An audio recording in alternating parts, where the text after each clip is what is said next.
Fantastic. Welcome, Michael Campbell. It's probably a name that needs little by way of introduction. However, I would like to add New Zealand Open champion 2000 here at Paraparaumu Beach, and of course 2005 US Open champion at Pinehurst. So it's great to have you with us here today, Michael, and thanks very much for making the time to share your story, I guess, with our members during lockdown. Yeah, thanks, Leo. Yeah, I'm looking forward to sharing my memories with the fellow members. So we are in lockdown here in New Zealand. We have been for coming up almost 4 weeks. I know the coronavirus has hit Spain pretty hard prior to us. What's the situation with you over there at the moment? Well, I'm not too bad down this way. I'm down south in Andalusia, which is right on the very bottom of Spain, whereas most of the cases are up in Barcelona and also Madrid. And I think it's 5% of cases and deaths are here in Andalusia. So we're pretty lucky in that sort of sense. Obviously, it's a very difficult time for everyone right now. We've been in lockdown too for the last 5 weeks. Golf course has been closed for like 6 weeks, and we've got another 4 weeks until it's going to get revised again, whether we can go out. I mean, they're very strict, very, very strict here. I've been stopped probably 5 or 6 times the last 10 days by police. The proof of purchase of groceries, or the pharmacist, or going to the vet for pet food, things like that. So they're very, very strict here. And even walking the dogs now, you can only have 1 dog per person. And if you get caught, that means it's €600 fine, which is like $1,000 New Zealand. So they're very, very strict here. It's just fair enough too. I mean, what the whole world's going through right now is obviously difficult for everybody, really, and especially obviously I'm thinking about my home country as well. New Zealand, my mum and dad and my sister and my nephews and my family and friends there too. So it's I'm sure there'll be light into the tunnel. You could say that the world's been put on pause. It's been paused a little bit, and obviously everyone's suffering right now in many different ways. But hopefully we'll get through it and come out better at the other end. I guess being in lockdown, we're taking the opportunity with these interviews to connect with our members and friends of Paraparaumu Beach. But it's also a great opportunity for us to reconnect with those people that have had a special place in the hearts of Paraparaumu Beach through their achievements and little moments that they've had on our course. So during the course of this interview, we're obviously going to step through a few of those things. Apologies in advance, Michael. You've had a relatively extensive career, so if I brush over certain aspects of it, it's just because I want to spend a little bit more time on other aspects of it. Sure, absolutely, no problem. So you're in relative terms to Paraparaumu Beach, you're effectively a local boy. You grew up down the road in Titahi. You must have played Paraparaumu a fair bit during those early days. Yeah, I recall my first game there was when I was 13, 14. I think it was in the Watt Cup, where the juniors used to play against each other around the Wellington region. And in your team, and Paraparaumu team, was Paul Davenport, Kirk Michelson. So I remember just those days where I went to the golf course for the very first time, and I just fell in love with it. I mean, it's definitely in my top 10 of my favourites in the world, because of obvious reasons. It's only 20 minutes from Titahi Bay. I won the New Zealand Open there in 2000. And, I just think the way it's designed, I love the links. I love links. It's just a beautiful looking golf course, before and after the trees, we knocked all the trees down. And, my favourite golf course in the world is St Andrews. So, and then Carnoustie and also Muirfield. So I'm a rural leagues person, being brought up in windy Wellington, you could say. I got to move the ball around a lot. That was my natural way of playing, really, is all different shapes and different heights and stuff like that. So that's why I think I tend towards links golf, because you've got to use your imagination. I mean, I played in I don't know, 12, 13 opens. And I'd love it there. I mean, I came close to winning it a couple of times in 95 and I think 2005.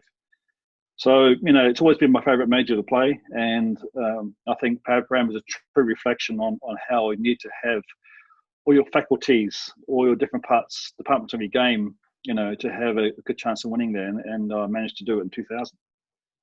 What got you into golf? Oh, it was my dad.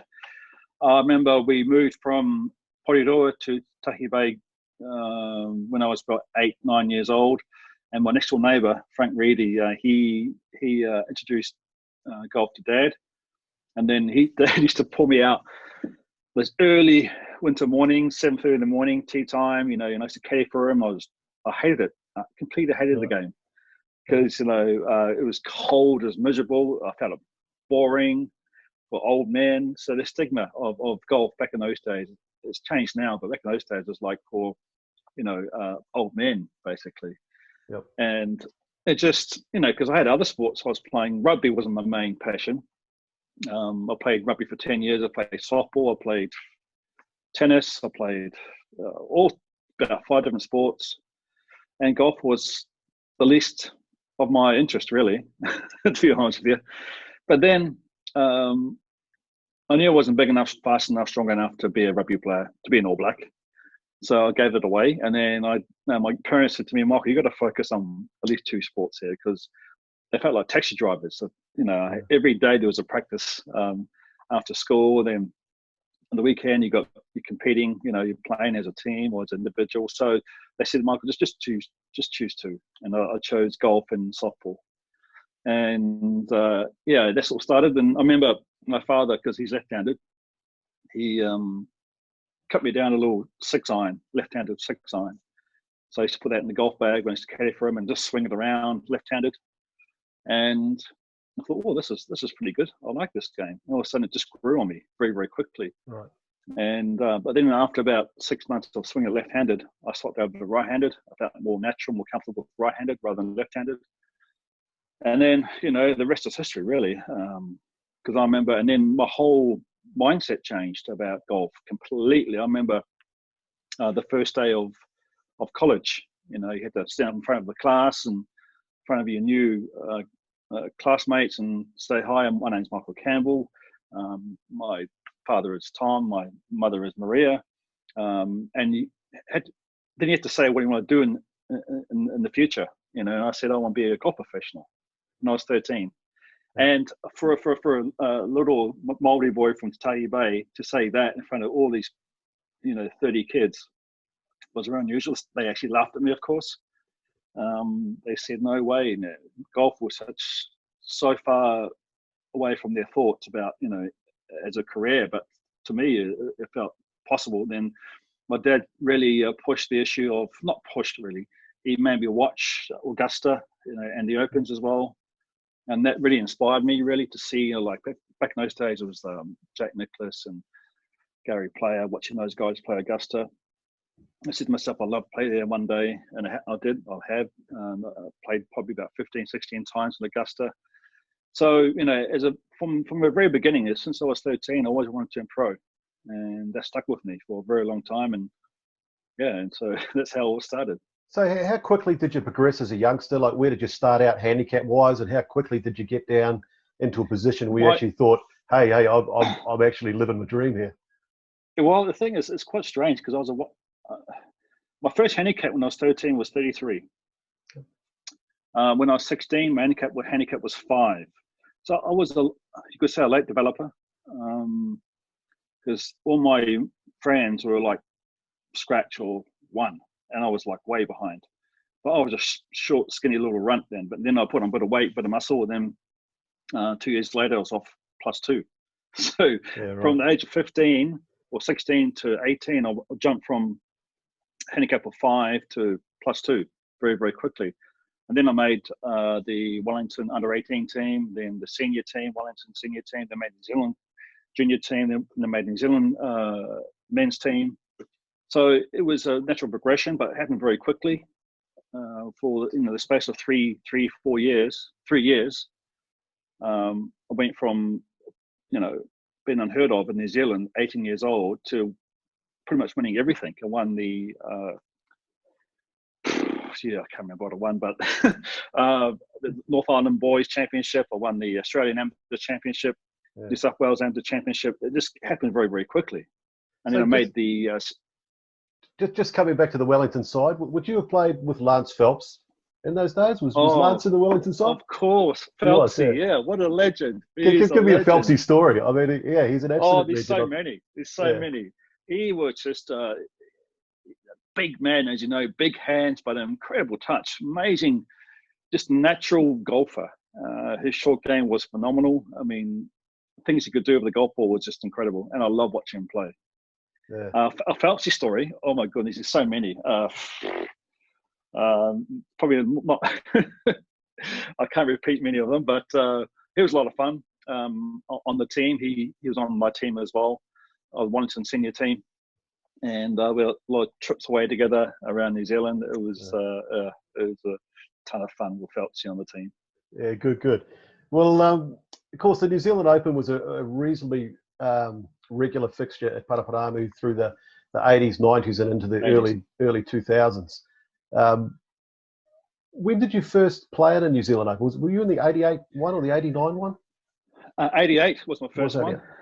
Yeah, my first one. I'll never forget, it was my first New Zealand Open at Paraparaumu. I knew the golf course very well, but I was very, very nervous, obviously. Still an amateur. I think I was 19 years old then, or maybe 18 years old. And I'll never forget my first round. It was phenomenal, in a good and a bad way. The first hole I lost a ball, hit it way left into big, thick stuff. Lost ball. So I made 5 with my second ball. And then I got to number 11, and I made 11 on 11. Yeah. And I shot one over. Yeah, so after you shot that 11, you then went on an incredible birdie run, I think, to finish out over the next. Yeah, I had eagles and birdies and stuff like that. So that was my first introduction to New Zealand Open, which is a pretty good start, I think, anyway. Yeah, fantastic. And of course, you were rubbing shoulders. You were coming through in a fairly good click at that stage. You had a lot of great players around you. There was a lot of young New Zealanders. I guess you were testing each other and both on and off the course, I assume. Move forward now to 1992, which you just touched on just earlier. I mean, yes, you won the Australian Amateur at Royal Adelaide nonetheless, and the first Kiwi to do it, which must have been incredibly special. Yeah, it was. That's when I kind of realised that, hey, something's happening here. Something special's happening. I just had this momentum. I just won something before then, I think 2 weeks before, can't remember what it was. It's you're going back a long time here. Yeah. So I can't remember every amateur tournament I've won, but I won so I was on a nice little run. And then I made the New Zealand team for the Eisenhower Trophy, and the other 3 guys was Philip Titahi and Graham Moorhead and Stephen Scarhill.